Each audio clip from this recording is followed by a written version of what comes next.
Dando continuidade ao primeiro Congresso Internacional de Controle e Políticas Públicas, nós convidamos agora para a mesa, para conduzir os trabalhos, o excelentíssimo senhor presidente do Tribunal de Contas do Estado do Espírito Santo, conselheiro Domingos Augusto Taufner.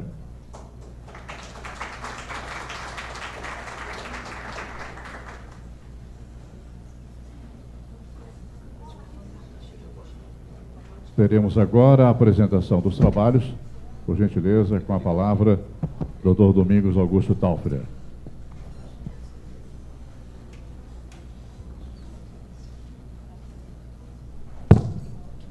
Boa tarde. Boa tarde mais uma vez, todos e todas aqui presentes. Vamos então dar imediatamente início à apresentação dos trabalhos temáticos sobre educação. Para falar sobre o tema de credenciamento de docentes no serviço público, viabilidade jurídica por meio de inexigibilidade de licitação, como maior eficiência, racionalidade, modernização institucional e transparência pública, convidamos o senhor Gustavo Ribeiro Bedran. Terá o tempo de 10 minutos para fazer a sua apresentação aqui.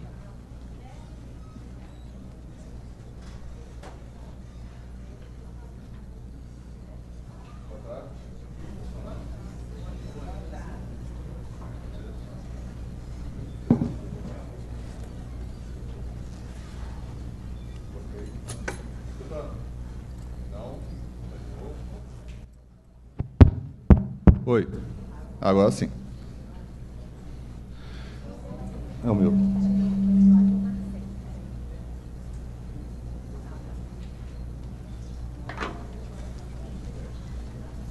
Ok. Tá.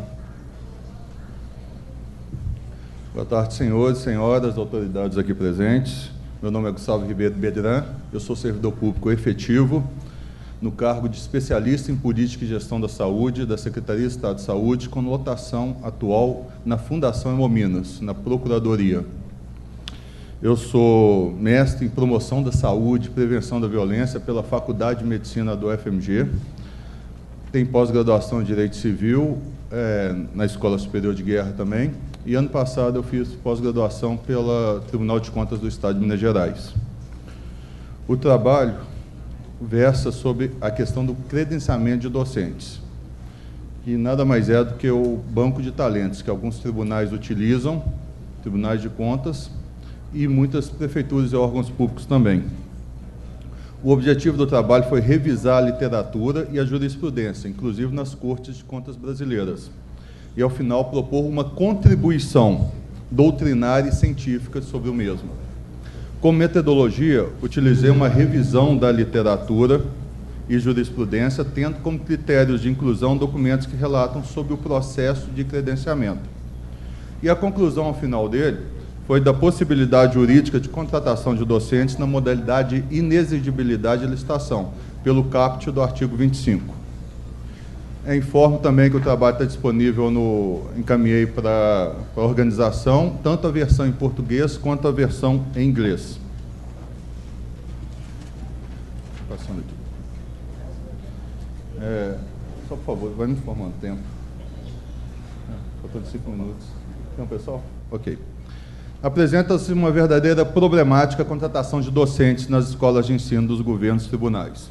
Frisa-se preliminarmente que no presente trabalho não será enfocado a questão da educação básica nem educação superior, e sim cursos eventuais, cursos transitórios e até mesmo pós-graduações de ensino, nas 3 esferas governamentais. Tem-se buscado uma solução dentro dos princípios basilares da Constituição da República, bem em especial do direito administrativo, essa questão do credenciamento de docentes, muitas vezes que ocorre através do famoso banco de talentos, e outras vezes através da contratação direta de profissionais. O objetivo do credenciamento, essencialmente, é excluir a vontade da administração pública na escolha do contratado, impondo isonomia de tratamento aos interessados e haja vista a constante necessidade de atender às funções institucionais. Faz necessário também respeitar os princípios constitucionais presentes na Carta Magna Brasileira. Salientamos que o credenciamento está inserido dentro da modalidade de inexigibilidade de licitação, pelo simples e categórico motivo de ausência de competitividade, tornando-se a situação imprescritível para a deflagração do aludido certame licitatório. O credenciamento, desse modo, ele pode ser definido como sistema que possibilita a contratação de todos os interessados que atendem determinadas condições pré-estabelecidas, que impõe a prestação de serviço possa ocorrer por meio de maior número possível de interessados, que não competem entre si para celebrar o contrato do poder público. Muitas pessoas falam, mas se eu credenciar todos, ok, faça sorteio, como já vem decidindo a jurisprudência brasileira. Tanaka destaca, na sua definição, que a vantagem do referido sistema de credenciamento é justamente essa. Após a avaliação de toda a documentação encaminhada pelos interessados, esses restarão credenciados junto à administração pública, que poderá, a qualquer tempo, mediante interesse, realizar a contratação dos mesmos para a prestação de serviços que se fizerem necessários, observadas as condições. Então, a ideia é fazer um processo de credenciamento público, todo mundo pode participar, com determinados requisitos, tanto todos credenciados, far-se-á a contratação. Deu empate, ok, faça o sorteio para ordem de colocação. Foi um caso que nós tivemos ano passado, como assessor jurídico-chefe na Escola de Saúde Pública do Estado aqui de Minas Gerais, que fez a necessidade de contratar diversos profissionais, diversos docentes para cursos esporádicos, sejam cursos do SUS-MG, sejam cursos de pós-graduação específicos, e nós fomos na Fundação João Pinheiro, fomos em várias escolas e universidades, e chegamos à conclusão desse processo. Portanto, os credenciados são considerados aptos à prestação de serviço. Sempre deve-se considerar a isonomia do tratamento dos mesmos, pois a administração pública não pode manifestar sua intenção e escolha. O que acontecia, por exemplo, na escola, que a gente vetou, era o quê? Era a entrevista. E a entrevista tinha peso maior do que o critério objetivo. Isso, claro, não é possível, não é previsto. A fundamentação doutrinária, como já exposto, não possui previsão expressa em dispositivo da Lei Nacional 8666, sendo uma forma de contratação, como já exposto, pelo caput do artigo 25. Segundo Nibur, a ausência de dispositivos normativos em torno das hipóteses de credenciamento não obsta de reconhecer sua existência, bem como a inviabilidade de competição. O TCU, inclusive, já afirmou o entendimento de que o mesmo, inexistindo lei que trata do assunto de credenciamento, esse procedimento já foi acatado pela Corte Máxima de Contas, quando objeto de análise de 2 processos administrativos lá, cujo número está disponível. Ademais, tratando de contratação por notório saber, eu saliento o seguinte, é notório saber, ok, ninguém vai contratar, pedir para o palestrante que teve mais cedo, o Ulisses Jacobi, fazer o credenciamento, mas notório saber. Já está a regra prevista no inciso 2º do mesmo artigo 25, que fala de profissionais específicos, singularidade, notoriedade na execução do serviço. Com o mecanismo de eficiência e razoabilidade, digamos que não é razoável, como até o prefeito Lacerda disse, a realização de concursos públicos para determinados profissionais. Que depois, o que a administração vai fazer com aqueles profissionais? Não vai... Até cursos de pós-graduação, que hoje são interessantes, amanhã não podem ser mais. Não se justificaria, inclusive, pelo princípio da economicidade, incorporar as fileiras do serviço público e toda exigência legal, como a lei de responsabilidade fiscal, contratações de cursos de reduzida carga horária e sazonalidade, à mercê da discricionalidade da função administrativa. Ok. Como instrumento de modernização institucional e transparência, temos que a administração pública deve se palpar pela aplicação dos critérios objetivos e transparentes. Salientamos, sendo sua escolha nas contratações, não podendo fazer uso de nenhuma exigência que restrinja ou frustre a finalidade do credenciamento. Deve, inclusive, manter aberto o processo de credenciamento com prazo de vigência do mesmo, possibilitando a todo momento o ingresso de novos servidores, novos contratados. O TCU diz, inclusive, o credenciamento deve manter-se aberto, ou seja, a qualquer tempo, o particular interessado poderá apresentar e entregar a documentação para se credenciar. Isso, obviamente, enquanto a administração mantiver interesse na contratação. Em relação à transparência, é necessária ampla divulgação, seja nos órgãos oficiais, seja em jornais de grande circulação, como assim vem entendendo as Cortes Máximas de Contas. Inclusive, uma das jurisprudências diz o seguinte: não há que se falar em ordem preferencial, sob nenhuma justificativa. Qualquer empresa que cumpra as exigências ditalícias e que aceite o valor pré-determinado deve ser contratada pela administração. Caso contrário, não será própria a utilização do credenciamento. Nesse caso, para empresas de prestação de serviço do SUS. Frisa-se que a adoção do critério de ranqueamento nunca deve ser utilizada, pois inviabiliza a rotatividade dos habilitados e restringe a ampla prestação de serviço, fugindo assim da natureza do serviço, que prevê o tratamento isonômico de todos os interessados. O Jacobin, inclusive, diz o seguinte sobre o tema: observe que a jurisprudência já consagrou pelo menos 3 possibilidades do uso de credenciamento, mas sempre excluindo a vontade da administração de determinada demanda por credenciado. No caso do serviço médico, de treinamento, o TCU aceitou a escolha pelo próprio servidor interessado. No caso do serviço advocatício, a definição do advogado incumbido de contestar ou população será feita por sorteio aleatório, dentre aqueles que foram credenciados. O Tribunal de Contas do Estado de Minas Gerais, ele chegou, em 2010, a instituir a Instrução Normativa 02/2010, que ela formalizou critérios mínimos para a formalização do credenciamento. Dentre esses critérios mínimos estão justificativa detalhada, necessidade da contratação, previsão orçamentária, razões que justificam a exclusão do dever de licitar, justificativa da escolha ao prestador de serviço, justificativa do preço, pareceres técnicos jurídicos, ratificação da autoridade superior e minuta do contrato. Tem um rol elencativo nessa Instrução Normativa 02/2010, que o Tribunal de Contas aqui de Minas já se pronunciou. Dessa forma, a atuação processual com acima apregoada documentação assegurar a legalidade e a legitimidade das contratações. Respeitando o tempo, como conclusão, que o objetivo do credenciamento é excluir a vontade da administração na escolha do contratado, impondo uma isonomia no tratamento dos interessados. Se faz necessária essa contratação, constante de um quantitativo considerado de profissionais, docentes de diferentes expertises, a solução econômico-financeira pautada nos princípios da legalidade e interesse da administração pública. O processo administrativo licitatório de credenciamento para as escolas de contas dos governos, e bem como a administração pública, é um mecanismo a favor da moderna instituição, pautado nos princípios basilares do direito: economicidade, razoabilidade, eficiência e transparência. Visa, sobretudo, propiciar ao gestor uma contratação mais célere, sem, contudo, perder na qualidade.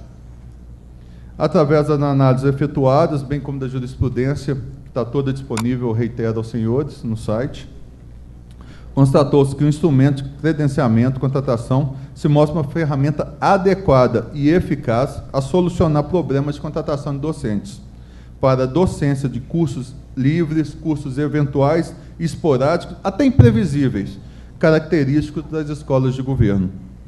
Eu queria agradecer e dizer, como servidor público e até escoteiro que sou, estou à disposição, como eu já fui no Paraná, já fui convidado também em Tocantins, para ajudar a instituir esses mecanismos, que tudo que aquilo que eu falo que a gente tem que deixar legados no serviço público. E eu estudo bem essa questão, e eu acho que a gente tem que servir, é a palavra nossa como servidor, e ajudar os colegas. Então, eu deixo muito obrigado pela atenção, o trabalho está disponível, e qualquer coisa, tem meus dados, eu estou disponível para enviar por e-mail, e até ajudar a construir esse processo nos respectivos entes do Estado e do Governo Federal e dos demais municípios que se fizeram necessários e interessados, que realmente foi uma coisa que facilitou muito a vida dos profissionais, contratamos melhores profissionais, contratamos mais rápido os profissionais, e a eficiência se fez presente. Quero dizer muito obrigado, respeitando o tema. Bom trabalho. Parabéns, Gustavo Ribeiro, pelo seu trabalho, que visa estabelecer critérios para a contratação de docentes do serviço público. Importante para a gestão, sem dúvida nenhuma. E agora temos o próximo tema, e nós convidamos aqui a senhora Gilmara Novaes Sotomayor. Ela vai falar para vocês sobre avaliação de políticas públicas da educação superior na Bahia, as universidades estaduais. Está aqui já dirigindo-se aqui à tribuna para então apresentar o seu trabalho. A senhora Gilmara Novaes Sotomayor. A palavra tem 10 minutos.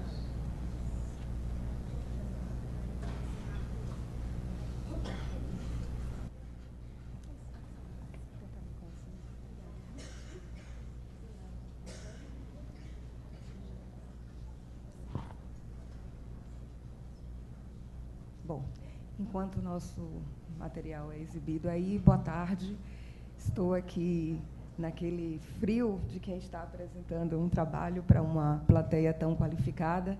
Eu sou pedagoga de formação e o que trago para vocês aqui é uma leitura de uma pedagoga sobre o debate acerca de políticas públicas, controle e ensino superior, né? Então, eu trago fundamentalmente questões para este nosso debate. Peço ao nosso colega que possa projetar. Eu estou no Tribunal de Contas do Estado da Bahia, mais especificamente atuando na Escola de Contas, trabalhando com educação corporativa. Sou originária da Universidade Estadual da Bahia e, portanto, procuro combinar essas duas experiências e trazer aqui algumas reflexões para vocês sobre isso. Esse é o nosso trabalho. E, para falar sobre avaliações de políticas públicas, eu tive acesso há um mês atrás, mais ou menos, porque as redes e a internet nos permite isso, ao material que nós estaremos recebendo mais tarde, produzido pela Universidade Estadual de Minas Gerais, sobre o Dicionário de Políticas Públicas. E dele eu retirei algumas definições da nossa Juliana Chiari sobre o tema. É com essa ideia sobre a avaliação de políticas públicas que eu trabalho. Eu parto de uma premissa, né, deste lugar de fala, que é: se o desempenho e a efetividade são parâmetros contemporâneos para as práticas de controle na administração pública, a avaliação de políticas públicas torna-se uma competência técnica necessária para gestores e controladores. A subliminar essa ideia, a preocupação de que, observo, talvez eu esteja errada, mas que muitos de nós, servidores públicos, gestores, ainda pouco entendemos sobre avaliação de políticas públicas. E as minhas motivações, como já dizia no início, a minha vinculação original como servidora pública de uma universidade estadual, né? A atuação em docentes, em cursos de formação para o magistério superior, no componente políticas públicas, e, por fim, como não poderia deixar de falar, minha percepção sobre os desafios de uma escola de contas.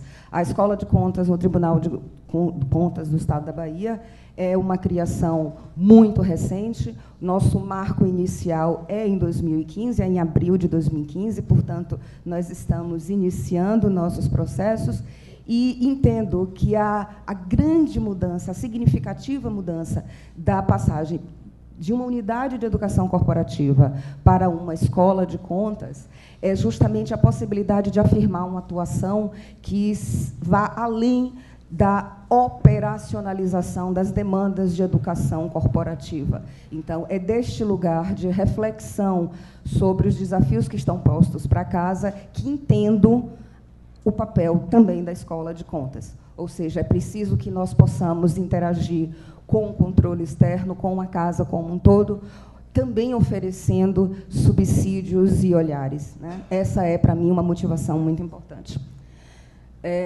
As minhas questões norteadoras foram o que informam os relatórios de gestão das universidades estaduais sobre políticas públicas da educação superior.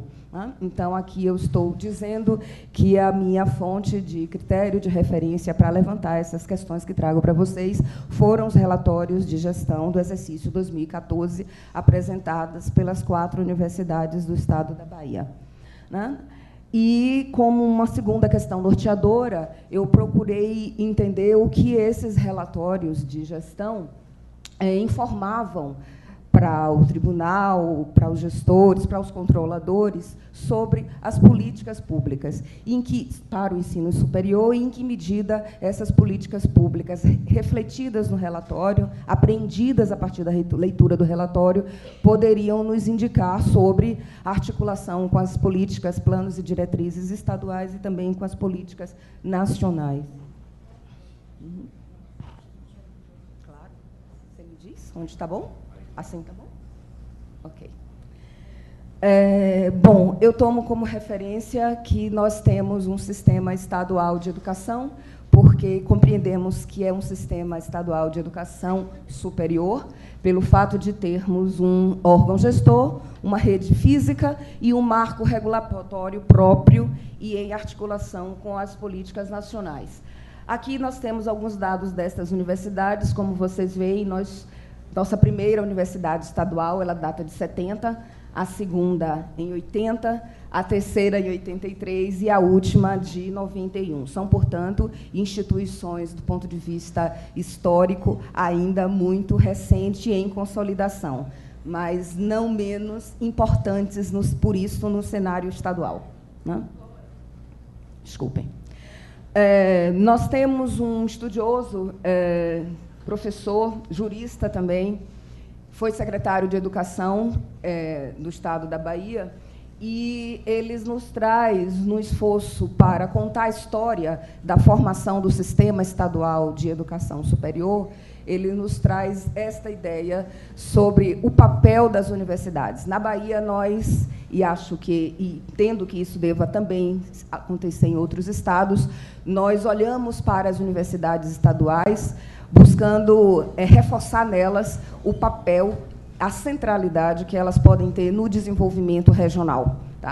E o professor Edivaldo Boaventura, como um estudioso desta área, nos traz essa perspectiva aí. As universidades estaduais, antes de continuar, elas são objeto de estudo e de trabalho de muitos colegas professores das universidades estaduais e também da Universidade Federal. E uma dessas colegas, a professora Nádia Fialho, cuja referência está no final do trabalho, ela já faz uma reflexão sobre a necessidade de revisão da noção de sistema. Falo isso agora porque, mais cedo, ainda hoje, escutávamos um professor aqui mesmo, que nos dizia das dúvidas e da complexidade do entendimento do que seja um sistema nacional de educação, das questões postas pelo sistema de federalismo colaborativo. Então, esta professora, a professora Nádia Fialho, ela chama a atenção da necessidade de articular o sistema estadual de educação superior ao sistema nacional de educação. Ela diz isso com base na ideia de que nós precisamos, embora sejamos instituições estaduais, nós seguimos e somos forçados, evidentemente, a uma articulação nacional, e ela entende a responsabilidade da União para com essas instituições estaduais, não só no aporte financeiro, mas também na promoção da articulação com outras instituições federais que também estão no território baiano. Aqui, eu fiz esse exercício para visualizarmos a presença dessas instituições no interior do Estado. Aqui nós temos duas situações, a UNEB, a UEFES, o UESB e o UESC. Só lembrando, a UNEB, Universidade do Estado da Bahia, ela está presente, como vocês veem, com as bolinhas azuis, em quase toda a região do Estado. A UEFES, a UNEB é multicamp. A UEFES, ela está situada em Feira de Santana. A UESB tem 3 campi, Jequié, Itapetinga e Itabuna, é a que está em amarelo, talvez a gente não consiga distinguir muito facilmente, e a UESC está ali naquela rodovia Ilhéus-Itabuna, quem conhece o sul do estado pode já ter passado por ali. No mapa, essas bolinhas estão sobre uma distribuição organizada pela CEPLAN do Estado em territórios de identidade. Os territórios de identidade, um dispositivo do planejamento criado no âmbito do Estado para identificar municípios com similaridade econômica e cultural. Tá? Então, isso permite vermos não só a presença da universidade em todo o território, mas a relação dessa presença com os territórios de identidade definidos pela CEPLAN. Bom, os relatórios de gestão do exercício de 2014, as 4 instituições seguem um mesmo roteiro, e deste roteiro, espero que ainda tenha um tempo, nós identificamos 3 sessões para aqui tratar com vocês. Né? Dos objetivos institucionais, porque nós entendemos que nós trabalhamos muito com o que é anunciado, né? O que é dito, qual é a narrativa que essas instituições trazem. A pesquisa da área de ciências humanas. Então, em todas as 4 universidades estaduais, e aqui eu destaquei, não sei se, espero que aí mais profundo esteja sendo possível ver, né? Mas destaquei algumas palavras-chave que revelam, através dos objetivos institucionais, o compromisso dessas instituições com o Estado. Né? Então, aparece a contribuição com o desenvolvimento regional e nacional, a promoção da interação social, a ênfase na região do semiárido, porque, sendo 4 universidades, evidentemente, elas criam entre si um compartilhamento de responsabilidades sobre o território. Né? Além disso, fala-se do estabelecimento de políticas educacionais adequadas ao contexto, a implementação de atividades sistemáticas de captação de recursos, e a melhor capacidade de sustentabilidade dessas instituições. A UESB, por sua vez, traz a efetividade da qualidade, efetividade e qualidade, a formação de profissionais cidadãos, a sustentabilidade ambiental, a transformação social, a ideia de que as universidades cabe opinar, apreciar e propor soluções, influenciar e propor soluções, criar e intensificar as parcerias e convênios com instituições nacionais e internacionais. A UNEB e a UESC, elas trazem nos seus objetivos a implantação de cursos e campi universitários nas regiões do Estado. Vocês viram naquele mapa como a UNEB está presente em 24 outros municípios, além de Salvador, com alguns departamentos, e a UESC traz, além, né, da formação dos profissionais, além da formação dos... não sei o que fiz. Voltei. Ups, desculpem. E a UESC traz a sua vinculação com a região da Mata Atlântica e Litoral Sul da Bahia. Da área operacional, nós identificamos que as universidades respondem em alguns programas que estão dentro do Plano Plurianual do Estado. Desses, eu destaquei o que se chama Educação Superior no século XXI. E destaquei esse porque todos os relatórios dizem deste programa como aquele que mais diretamente suporta as atividades finalísticas das universidades. Está chegando a minha hora. Não vamos ler, não se preocupem com isso, mas observem o que encontrei entre os relatórios no que tange a área operacional dessas universidades. Há uma diversidade muito grande. A UFES, ela descreve as ações relacionadas ao programa, a UESC também. A UNEB e a UESB, ao contrário, elas falam apenas de indicadores. Entendem? Isso foi algo que muito me chamou a atenção, porque mesmo a UNEB, a UESB, e a UESC e a UFES, Feira de Santana e Santa Cruz, elas, ao detalharem as ações, elas detalharam essas ações de forma muito sutil, lacônica. Na área de pessoal, também foi um encontro com uma realidade a ser pensada. Primeiro, encontramos um número significativo de pessoal terceirizado, a existência de servidores ainda em condição seletista e, o mais preocupante, na nossa opinião, a referência ao regime especial de direito administrativo para a recomposição da força de trabalho, inclusive para as atividades finalísticas. Isso é algo que nos preocupa muito, porque sabemos da especificidade deste regime e das implicações disso para o ensino e para a graduação. Já finalizando. As nossas conclusões dizemos o seguinte: da leitura dos relatórios e na abordagem que aqui foi proposta, o que é que constatamos? Constatamos a coerência entre os textos e as diretrizes orçamentárias para o exercício 2004, que, por sua vez, integram o Plano Plurianual Bahia, 2012-2015. Observamos a correspondência entre os objetivos institucionais e o que preconizam a Constituição, a Lei de Diretrizes e Bases, e duas referências, na minha opinião, muito importantes, que são a Política Nacional de Extensão, da versão 2012, elaborada pelo Fórum de Pró-Reitores de Extensão Universitária, e o Plano Nacional de Pós-Graduação, para 2011 e 2020. Por fim, realmente, quase no fim, né, nós inferimos que a recorrência ao uso do regime especial de direito administrativo, como dizia antes, pode comprometer a atuação e os objetivos dessas instituições, como já disse antes, pelas restrições que esse regime impõe às necessidades de graduação, e do ensino de graduação, de pós-graduação e à pesquisa. E, como quarta e última conclusão, nós consideramos que, à guisa de uma leitura sobre avaliação de políticas públicas, os relatórios de gestão das universidades estaduais precisam ser associados aos relatórios da avaliação institucional que todas essas universidades fazem.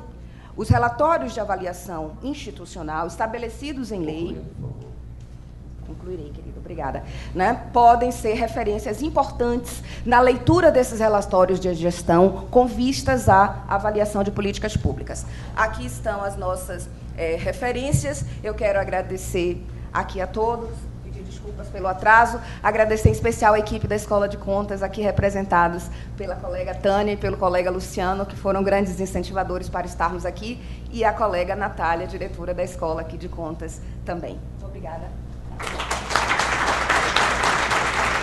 Agradecemos aqui a Gilmara Souto Maior, registrando que realmente o tempo é pequeno, o trabalho é muito profundo, muito bom. Nós temos 5 trabalhos para apresentar. Eu quero chamar aqui o senhor Marcelo Vasconcelos Trivelato, que vai falar sobre o tema Auditoria Coordenada do Ensino Médio. Tem também o prazo de 10 minutos.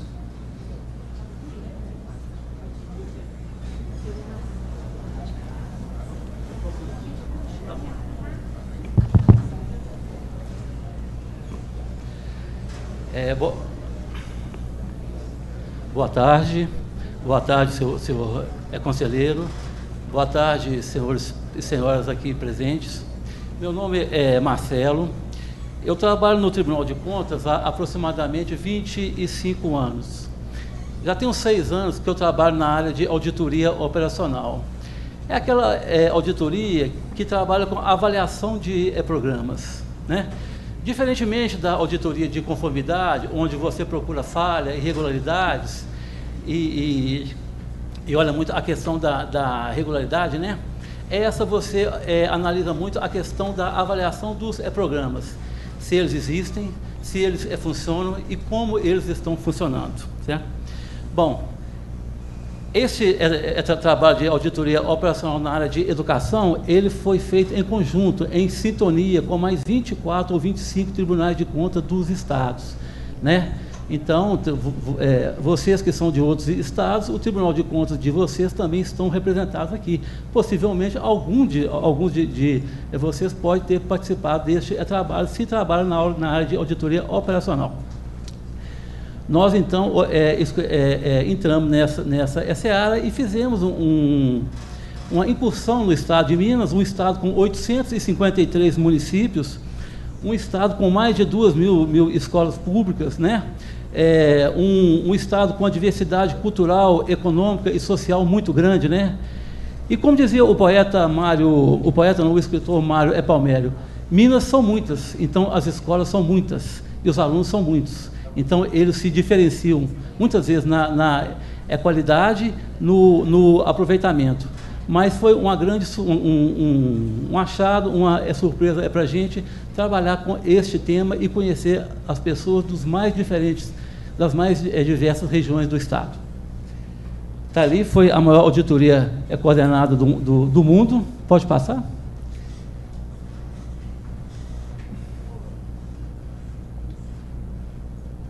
853 municípios, pode passar. Esse antecedente foi em função de uma carta, né, que foi elaborada num encontro em Mato Grosso do Sul, né, e nós trabalhamos muito com a questão do ensino médio e, se possível, né, com o resgate de jovens em situação de vulnerabilidade social. A escola como sendo um centro de educação e de resgate. O professor não só como professor, mas numa visão até mais utópica, como todo mundo sabe das dificuldades do professorado, né, como um educador. Só voltando um pouquinho, por favor. Não, tá. Nós optamos também por trabalhar com a questão da infraestrutura e gestão. Poderíamos também ter optado por trabalhar com a questão do professor em especial. Mas esse assunto já é um assunto que as pessoas já têm uma boa noção. Então, nós preferimos conhecer a gestão e a infraestrutura das escolas onde os alunos estão situados, onde estão lotados. Vamos, então? Tem que ser rápido, né? Porque... Bom, os temas eram aquele ali: gestão, professores, financiamento e cobertura. Nós trabalhamos com gestão e infraestrutura. Pode passar, por favor? O escopo, de novo, gestão e infraestrutura. Como eu disse, é uma extensão territorial de um estado muito grande, mas principalmente com um número muito grande de municípios. Para vocês terem uma ideia, ainda tem municípios aqui no estado de Minas com menos de 1.000 habitantes. E tem aqui a capital com aproximadamente 2.400.000. Ou seja, uma rua de Belo Horizonte tem mais habitantes do que um município de 900 pessoas, né? Pode ir, por favor? Bom, essa é a divisão de percentual de alunos matriculados nos estados. Ali vocês têm uma noção que, preponderantemente, os alunos estão situados na escola estadual. Um tanto na privada, escola federal muito pouco, municipal muito pouco. Eu esqueci de frisar que eu estou lidando com ensino médio, tá? É muito bom que eu diga isso, porque é onde o Estado atua. Pode passar, por favor? Distribuição de alunos do ensino médio. Bom, este trabalho, nós, como já disse, nós detectamos alguns problemas.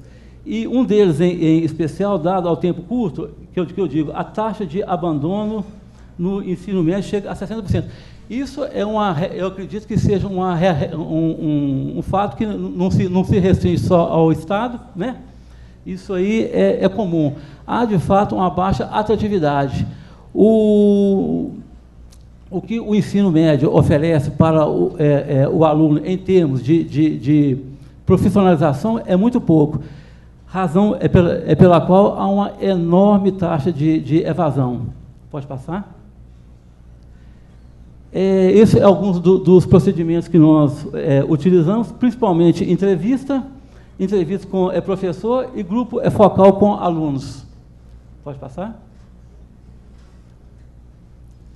Esse grupo focal trata-se de uma reunião com os alunos, onde que eles discutem, onde que eles têm a oportunidade de colocar o ponto de vista, muito em cima da gestão e da infraestrutura da escola. O que realmente incomoda o aluno em termos de gestão e em termos de infraestrutura? Isso realmente é uma viagem, é uma viagem, muitas vezes, no coração das pessoas. Pode passar? Bom, gestão. Então, eu apresento de cara, né, uma sala de aula de uma escola muito bem conceituada, uma escola pública. Pode passar? A questão da gestão, o que nós detectamos, né, como sendo uma falha, é a falta de um planejamento anual formalizado ou muitas vezes é deficiente. Quando eu falo de planejamento, eu estou trabalhando muito na questão do projeto pedagógico, nós trabalhamos muito com a questão do projeto pedagógico, né? A escola, como eu falei aqui, o Estado é muito grande, as regiões o disparate econômico e social entre as regiões é muito grande, o IDH ele é muito diferenciado, né? Então, é importante que cada escola faça o seu planejamento, o seu projeto, de acordo com a realidade do local, da sua vizinhança, do seu bairro, da sua cidade. Nós não encontramos esse tipo de coisa lá. Pode passar?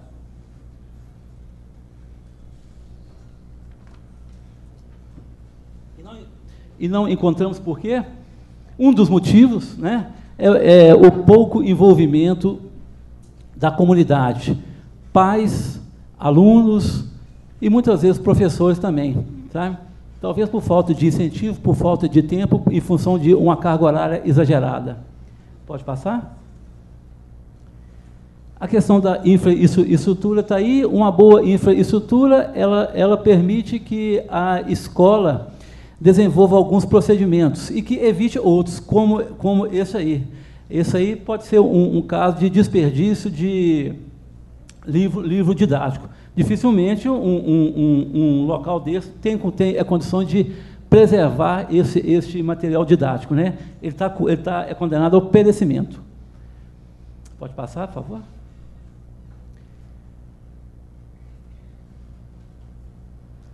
O ambiente, a preocupação com o ambiente, ele favorece, né, o desenvolvimento do aluno. Então, isso aí envolve iluminação, envolve ventilação, envolve uma boa conservação do prédio, do local, da estrutura física aonde que o aluno está situado. Pode passar? Todo este trabalho de gestão de infraestrutura tem também um embasamento legal. No caso ali, eu frisei a Lei de Diretrizes e Bases da Educação. Pode passar, por favor? A questão da infraestrutura, eu vou citar as principais: instalações sanitárias, espaço de biblioteca e questão de informática e equipamento de multimídia, né? Muitas vezes é o seguinte: você faz um programa de governo, entrega o tablet, só que o professor vai dar a aula dele numa sala onde que o telhado está vazando, o piso está com defeito e as carteiras estão muito mal cuidadas. Então, nós detectamos isso. Então, há uma diferença entre aquilo que ele tem na mão, né, em termos de tecnologia, e o exercício de sua profissão. Pode passar? Nós dentro desse trabalho, nós também detectamos, né, a questão da adequação dos alunos com necessidades especiais, novamente, quadra esportiva, biblioteca e instalações sanitárias. Pode passar, por favor? Na infraestrutura, como eu já frisei aqui, a questão do mobiliário, conforto, acústica, ventilação e dificuldade de acesso. Eu não sei se tem alguém aqui da área de educação, deve ter, porque vocês até já estão aqui, se esse é um problema comum também, que é a dificuldade dos alunos com necessidades especiais. Entendeu? Bom, essa é uma sala de aula, esse é um disparate, uma comparação. Vamos passar? A questão da infraestrutura, internet, quando existe, quando tem, ela é muito lenta. Vamos passar? Condições inadequadas de biblioteca, quando tem, como eu falei, risco de perecimento. Vamos passar? Laboratório, isso é muito comum. Quando tem, são baixíssimas escolas que possuem um laboratório. Os grupos focais, né, como foi um dos instrumentos utilizados no nosso trabalho. Essa é alguma das informações passadas pelos alunos, ou seja, a escola não tem laboratório, não sei mexer no computador, nunca usei um computador. Né? A sala de computadores eu nunca vi. Pode passar? Quadra de esporte, também muitas vezes isso aí é uma utopia. Vamos passar?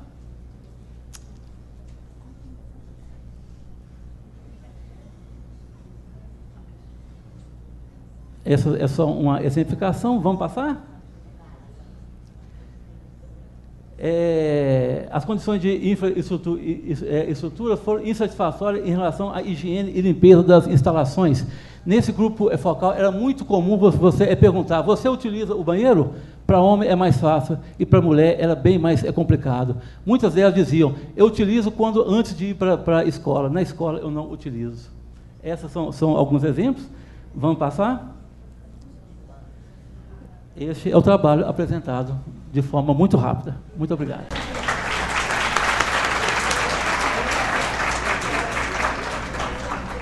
Agradecemos aí, chamamos aqui o senhor Jean Matos Duarte, que vai falar sobre racionalização das compras no setor de educação.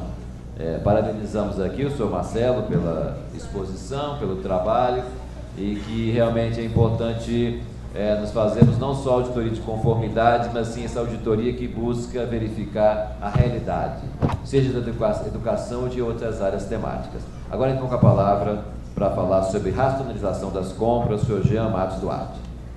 Boa tarde a todos. Primeiro, agradecer ao convite da Escola de Contas por poder falar um pouco para os senhores sobre essa temática que muito me interessa, muito me estimula, e eu acredito que é uma temática para aqueles que vêm da área da educação, mas não só para quem vem da área da educação, para quem trabalha com gestão aí pública no dia a dia, é uma temática muito sensível. Né? Obviamente, quando a gente fala sobre compras públicas, a gente não está falando de novidade em termos de tema na gestão pública. Né? A gente faz compras desde que o mundo é mundo, no serviço público, na administração privada, etc. Né? Mas ao a gente acrescentar a palavra racionalização de compras, isso nos remete a algo um pouco diferenciado do que comumente tiver abordado na literatura sobre o tema. Né? Tradicionalmente, as compras públicas têm sido visto muito sobre o aspecto do nome aqui desse fórum, né? Olha, aspecto de controle, né? Aspecto legal, né? Há uma vastidão de literatura sobre compras públicas no campo do direito administrativo, né? Mas aí eu já abro minha fala lançando uma pergunta, né? Será que se eu seguir estritamente a legislação é garantia de eu fazer uma boa compra? É garantia de sucesso somente seguir a legislação? Pode ser talvez uma garantia de eu cumprir um requisito formal para o Tribunal de Contas não pegar no meu pé. Talvez isso, né? Mas corrijo minha fala também, o próprio Tribunal de Contas, né?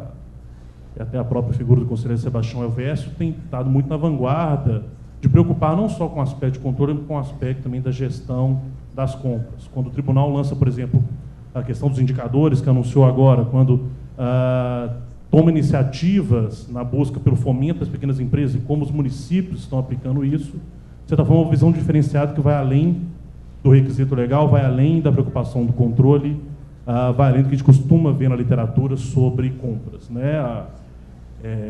Eu acho uma maravilha, na hora que você vê livros dessa grossura, né? Contratação direta sem licitação, como enquadrar dentro da legislação, ótimo.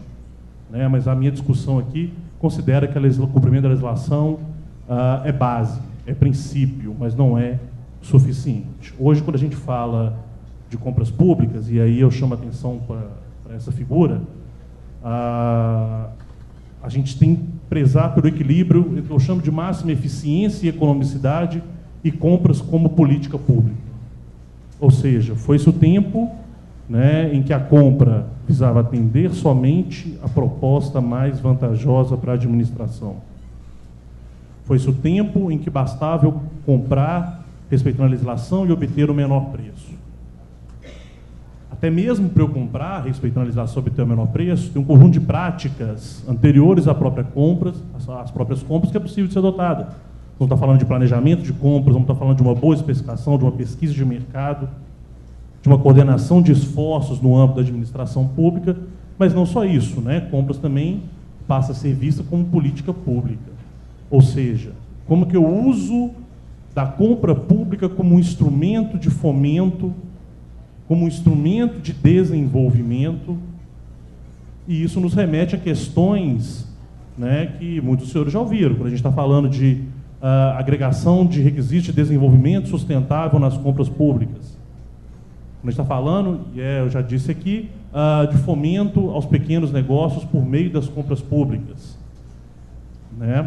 E eu coloco essas questões numa balança porque, ora, a administração pública vai pesar a mão em elementos que se aproximam do setor privado, em termos de busca de desempenho, de economicidade, de resultado, no que diz respeito a gerar economias, claro, obtendo produtos e serviços de qualidade, mas ora ela vai pesar a mão também no aspecto de política pública, que é dever da administração pública. Ou seja, em que sai aí a figura tradicional do gestor focado em resultado, mas entra a figura do gestor público que vai usar de instrumentos para o bem coletivo, né? E por que não fazer esses instrumentos por meio das compras públicas, já que grande parte dos orçamentos públicos são destinados a compras. Na hora que a gente tira, né, as despesas aí de pessoal, que consomem grande parte dos recursos da máquina pública, boa parte dos recursos são destinados a bens, serviços e obras. Né? Nesse sentido, a primeira pergunta que vem é: mas como que eu vou racionalizar se, na verdade, eu não sei quanto que o dinheiro vai vir, o dinheiro é pouco, não recebi o repasse do FPM, a receita está caindo, como que eu planejo? Porque, na verdade, racionalizar depende de planejamento. Né? Mas eu coloquei aquela carteira vazia, não é para desanimar a gente, não. É nesses momentos que você tem que criar processos efetivos de planejamento para que eu possa lidar com a escassez de recursos, mas ainda assim conseguir racionalizar as compras. Né? Então, é oportuno a gente citar aqui alguns exemplos, obviamente o tempo é mais curto, né, que a gente tem hoje, mas por isso que eu quis ilustrar bastante com alguns tipos de exemplo. Agricultura familiar, né, no âmbito da alimentação escolar, né, você já tem uma legislação aí consolidada de aquisição da agricultura, de alimentos da agricultura familiar, em que pelo menos 30% dos alimentos destinados à alimentação escolar devem ser adquiridos da agricultura familiar, ou seja, você muda um enfoque aí tradicional, né, de fazer as licitações abertas, etc., onde você vai direcionar, amparado pela legislação, na aquisição de agricultores familiares para fins de alimentação escolar. Na própria alimentação escolar, há mecanismos de racionalização, e aí eu utilizo o próprio exemplo da Secretaria de Saúde do Estado de Minas Gerais, desculpa, Secretaria de Educação do Estado de Minas Gerais. Tem alguém da Secretaria de Educação aqui do Estado? O próprio exemplo da Secretaria de Educação do Estado, que é também case em outras secretarias de educação semelhantes, né, que é a preocupação de elaboração de cardápios observando os aspectos locais. Isso está na legislação e é algo que preocupa, por quê? Ora, se você faz o cardápio observando os requisitos locais, além de você estar trazendo para o aluno uma alimentação que privilegia os hábitos daquela localidade, né, exemplo típico, né, rapadura como sobremesa no norte, nordeste de Minas, você está permitindo que os fornecedores locais consigam ali fornecer aqueles produtos. Né? Então, nós não estamos falando simplesmente de estabelecer um cardápio padrão que vai valer para todas as escolas. Não, nós vamos fazer cardápios que são adaptáveis, variáveis, e que possam, por meio das compras públicas, promover não só uma economia para o governo, se eu fazer a compra planejada, uma licitação bem feita, etc., mas que também permitam fazer o desenvolvimento local, de forma que o recurso fique na economia daquela região. Né? E é um grande desafio.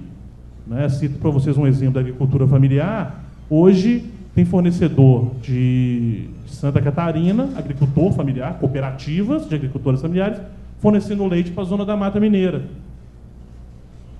Né? A gente não tem mecanismos legais de impedir isso, mas o que isso sinaliza? Que não basta somente fazer o fomento, atendendo estritamente a legislação, permitindo ao agricultor familiar participar. Eu tenho que ter a outra contrapartida pública, que é o desenvolvimento do agricultor familiar. Né? E aí com a Emater, com os extensionistas rurais, para que o agricultor familiar seja competitivo entre eles próprios. Né? Então, enfim, esse é um exemplo. São dois exemplos, na verdade, né? Alimentação escolar e agricultura familiar. O outro exemplo, a questão do caminho da escola, né? Com o programa do FNDE, em que o FNDE faz um registro de preços para aquisição de veículos de transporte escolar e que os municípios aí podem participar e receber esses veículos. É um registro nacional de preços, ou seja, né, dado que transporte escolar é uma demanda nacional, em todo canto do país eu preciso levar a menina para lá e para cá. Nada mais coerente do que eu ter mecanismos de fazer licitações que eu consiga agregar volumes e ter ganhos de escala, de padronização, e melhor, né? Imagina se cada um dos 5.500 e tantos municípios tivesse que fazer a sua licitação de transporte escolar. Olha o esforço, a energia que é gasta em cima disso, os riscos, né, de despadronização, de aquisições frustradas, sem qualidade. Então, quando muitas vezes um governo federal assume isso, um governo estadual, ou até mesmo um consórcio de municípios, muitas vezes, lidera licitações, é que eu vou fazer uma licitação única, e aí o registro de preços ajuda muito nisso, né, isso tudo contribui para eu ter ganhos de escala, de padronização, de qualidade, né, e reduzindo o esforço operacional individual de cada um dos entes. Outro exemplo de oportunidade é a questão de material de escritório. Né, material de escritório, lápis, borracha, caneta, papel A4, grampeador, etc. Um item comumente adquirido aí, não só na área de educação, mas em todos os órgãos. Né, e aí no exemplo do Estado de Minas Gerais, né, acabou que eu não me apresentei devidamente, eu trabalho na Secretaria de Estado de Planejamento e Gestão, né, sou servidor federal cedido para o Estado. Faça um registro de preço único, liderado pela Secretaria de Educação do Estado, que atende não só todas as escolas e regionais da Secretaria de Educação, mas todos os órgãos e entidades do Estado. Né? Então, eu faço uma licitação para comprar de material de escritório para o Estado inteiro, uma vez por ano. Né? E daí você tem um ganho de escala enorme e agrega outros elementos, como, por exemplo, lotes mínimos de entrega. Né? Então, para eu fazer uma entrega, para o fornecedor fazer uma entrega no interior, tem que ter um pedido mínimo de R$500. Isso torna a licitação mais atrativa para o mercado. Eu passo a adotar modelos que são mais aderentes para o mercado e que, ao tornar mais atrativo, gera uma maior competitividade e um maior retorno para a administração pública. Mas não basta olhar somente o preço final do produto e serviço. Quando a gente discute racionalização, a gente está discutindo uma gestão estratégica de compras que deve observar o que a gente chama de custo total de propriedade, né? E a literatura chama de custo total de propriedade. Né? Eu tenho que olhar descarte, transporte, planejamento, manuseio, inspeção, estoque. Né? Muitas vezes eu consigo um bom preço numa licitação, mas não necessariamente o fornecedor vai ter a melhor logística para me entregar. Eu não estou respeitando requisitos de descarte que guardam correspondência com as compras sustentáveis, etc. Né? Aí fica apenas uma referência.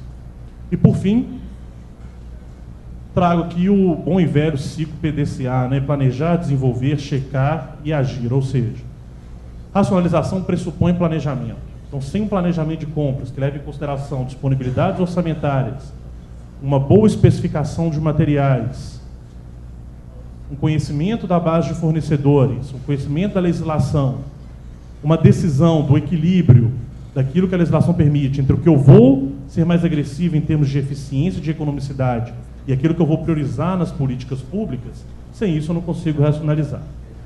Por outro lado, fazer uma boa execução, e aí a legislação ela é fundamental, mas sistemas e mecanismos de controle, o monitoramento, a checagem, a avaliação constante, aí o uso de indicadores também é fundamental. Né? Será que a gente consegue medir, por exemplo, o índice de licitações fracassadas? Qual que é o tempo médio de atraso dos nossos fornecedores? e, por fim, retomar isso, né, corrigindo constantemente. Bom, o tempo é curto, mas passaram uma mensagem para vocês. Queria agradecer a oportunidade, tem meu e-mail de contato aí se precisarem de algo mais. Obrigado.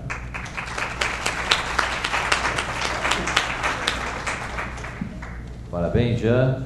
E agora convidamos a senhora Ana Elisa de Oliveira, que vai apresentar o trabalho com o tema Arrecadação de tributos na composição da receita da educação. É nosso quinto e último trabalho dessa apresentação de hoje.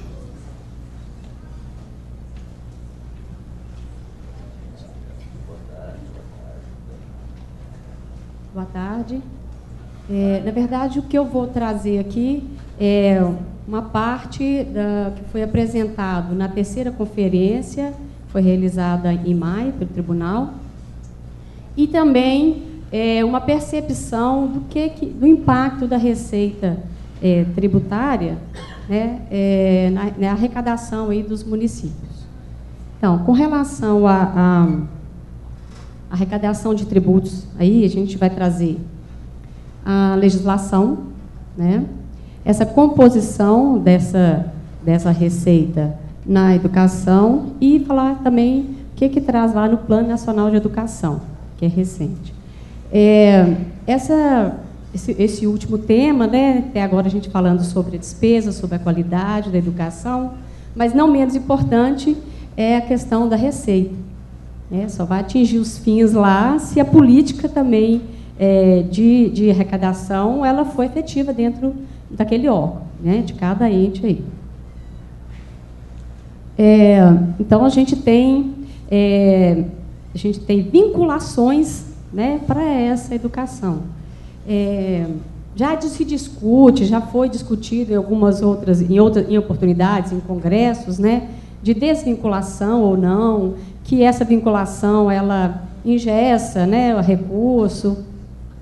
Outros já defendem que é necessária essa vinculação.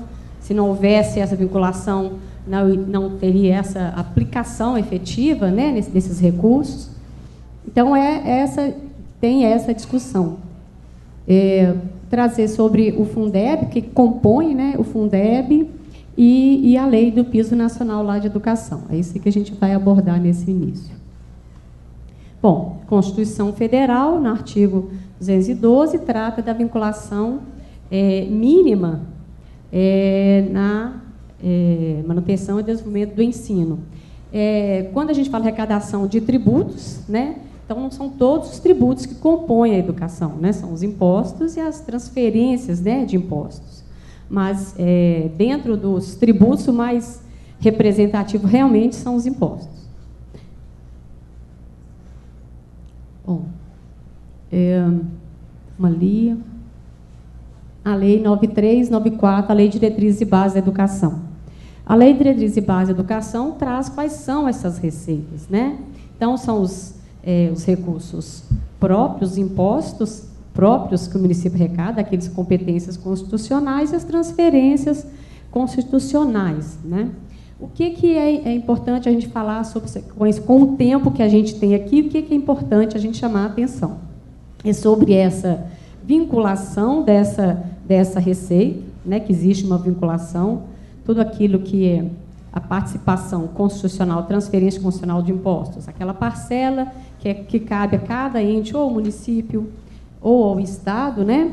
Essa parcela, quando é direcionada ao ente, ela não vai compor a base lá do transferidor, ela tem que ser expurgada na base lá. Então, se o Estado arrecada o ICMS vai transferir para o município, aquela parcela vai ser descontada aí na base de cálculo, para cálculo do percentual mínimo para o Estado. Mesma coisa da União, quando repassa para o Estado ou para os municípios. O percentual, né, lá, ou aquele que estiver estabelecido nas respectivas leis orgânicas. Eu não estou conseguindo enxergar a tela lá. Artigo 60.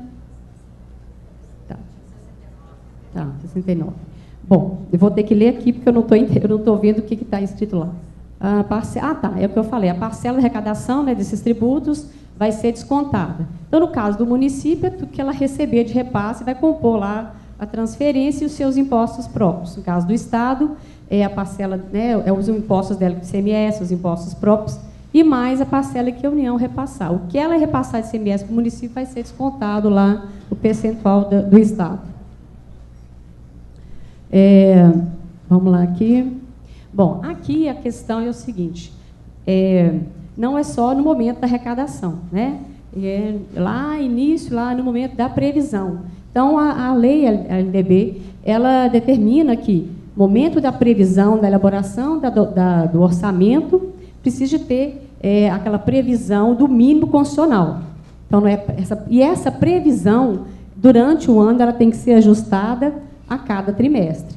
Respeitada, então, a arrecadação não está comportando, tem que ser ajustada aí a cada trimestre. Ou a arrecadação está acima, vai ajustando aí para que em cada trimestre seja avaliado se está cumprindo o percentual mínimo constitucional. Okay? Aqui a questão que a gente... desculpa, eu sou servidora do Tribunal de Contas do Estado de Minas, né? Meu nome é Ana Elisa, desculpa, eu não me apresentei. Aqui, com relação ao repasse. Né? Então, a gente, quando verifica em fiscalizações, às vezes existe a conta da educação, existe, né? Existe uma conta vinculada lá, só específica à educação. Mas é feito o repasse a cada decênio? Está sendo observado esse repasse? Muitas vezes a gente verifica que não. Às vezes, né, precisa, no momento que chega, por exemplo, chegou o FPM lá no município, obrigatoriamente, chegou o dia 10, tem que ser repassado para a conta da educação, a parcela relativa à educação. No outro dia 20, e assim sucessivamente. Então, a gente observa que, às vezes, não acontece esse repasse automático, que deveria acontecer, porque está lá definido lá na LDB. Aqui a gente está falando sobre o Fundeb também, que é outra fonte de financiamento da educação, né, sobre essas receitas, o que compõe o Fundeb. Eu vou passar mais acelerado aqui sobre toda a composição das receitas dentro de um município. Né? Então, nós temos lá para o Fundeb, automaticamente, quando chegam os recursos, todos só repasse, né? Só retenção lá de 20% sobre FPM, 20% sobre arrecadação do ICMS. Então, chegou lá no município, automaticamente 20% vai para uma conta vinculada, ou no Banco do Brasil, ou na Caixa Econômica Federal. Tirou e passou lá para esse fundo no âmbito do Estado. E esse recurso ele vai ser depois, no caso do Fundeb, né, devolvido ao município com base no seu número de alunos. Okay? E o restante, as demais parcelas, né, são 25% dos seus impostos próprios que vão chegar para poder ser alocados nessa mesma conta. Então, quando a gente está falando lá da arrecadação do FPM, o que chega, tem que transferir lá automaticamente, né, para essa conta de educação. A mesma coisa tem que ser com seus impostos próprios. Né? Tem que reter lá e colocar nessa conta, automaticamente lá, para poder haver essa vinculação dessa receita. Né? O que é arrecadado ele tem que ser vinculado com a educação, né, com a saúde, mas com a educação tem que ter esse vínculo, né, esse repasse automático. Aí a composição da educação, então, o que compõe lá, no caso, o Fundeb, né, 20% de tudo isso aqui, mais 5% das demais receitas, vai compor lá o 25% da educação. O Plano Nacional de Educação, ele é recente, de 2014, né? Isso replica para todos os municípios também, que tem que estabelecer o Plano Municipal de Educação. E lá já estabelece uma diretriz, que é a vinculação para uma proporção, né, aumentar os recursos da educação lá, para ser com base no PIB, Produto Interno Bruto. Dentro do plano, na meta que estabelece lá no anexo, onde tem as diretrizes e metas, ela fala que elevar o vínculo de recursos para a educação. se pensa em elevar recursos vinculados, por exemplo, de extração de petróleo, de minerais ou outros recursos para vincular a educação. Uma forma de quê? De fomentar. Isso é a proposta do plano. O que se propõe lá? Em 5 anos, 7% do PIB.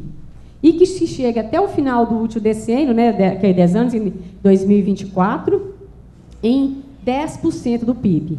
Como que vai fazer, né, essa vinculação, como que vai chegar nisso aí? Então, tem todas lá as diretrizes, inclusive, uma das situações lá, uma das metas é através de lei, claro, né, porque vai precisar de ter ou alteração constitucional ou através de lei, para aumentar essas vinculações. Caso os recursos hídricos, recursos de extração de petróleo, está lá previsto.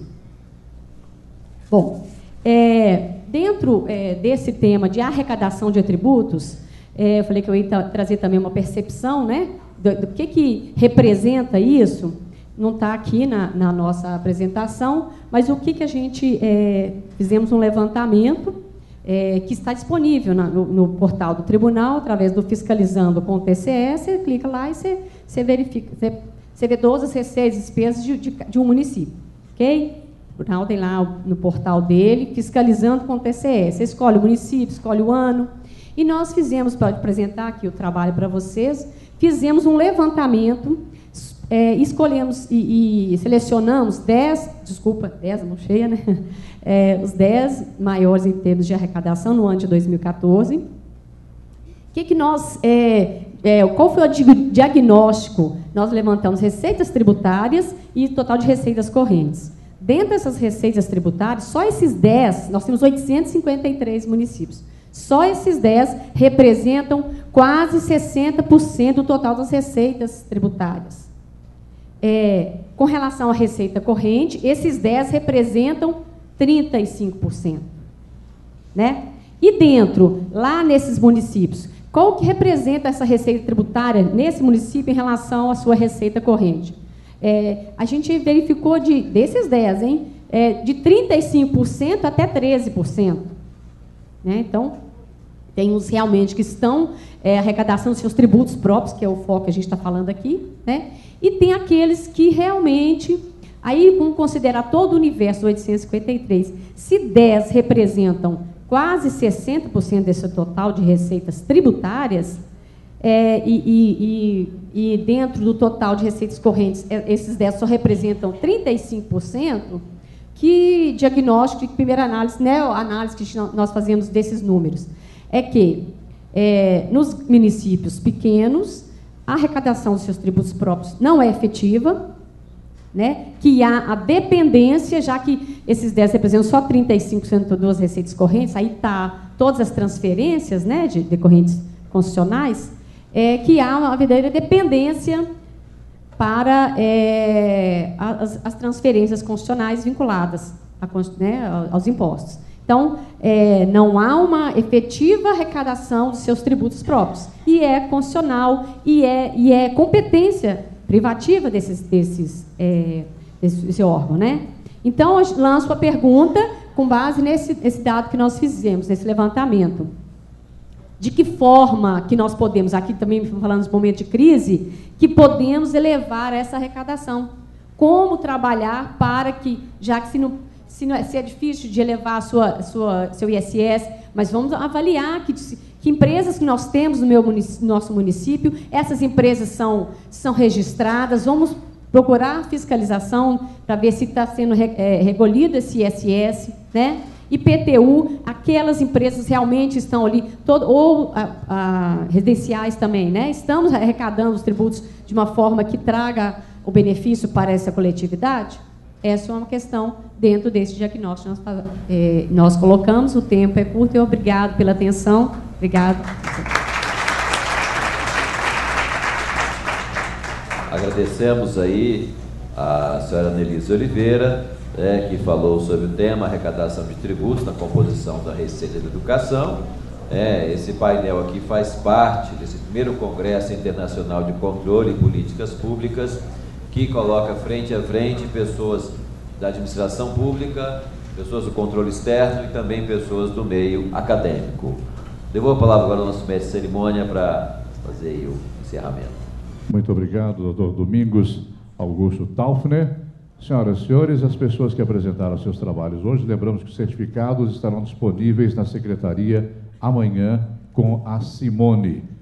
E também convidamos todos agora para o lançamento do Dicionário de Políticas Públicas, organizado pela Faculdade de Políticas Públicas Tancredo Neves, da UENG, e pelo Tribunal de Contas do Estado de Minas Gerais. O lançamento está acontecendo agora. As pessoas que não conseguirem pegar o dicionário hoje, podem apanhá-lo amanhã na secretaria do evento. Muitíssimo obrigado e até amanhã às 9h para darmos sequência ao primeiro Congresso Internacional de Controle e Políticas Públicas. Uma ótima tarde para todos vocês. Obrigado.